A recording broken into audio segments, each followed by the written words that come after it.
نطالب الإخوة في كل سوريا وخاصة في المناطق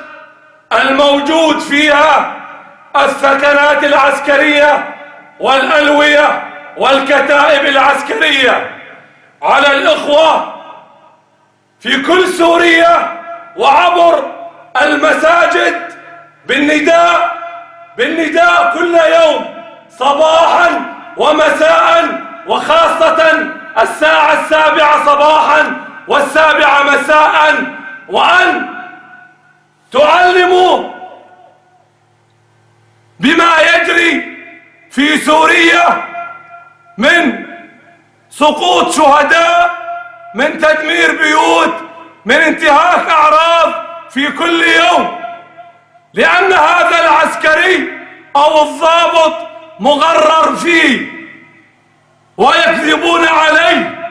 عليكم بإلقاء كل يوم صباحا ومساء وعبر المساجد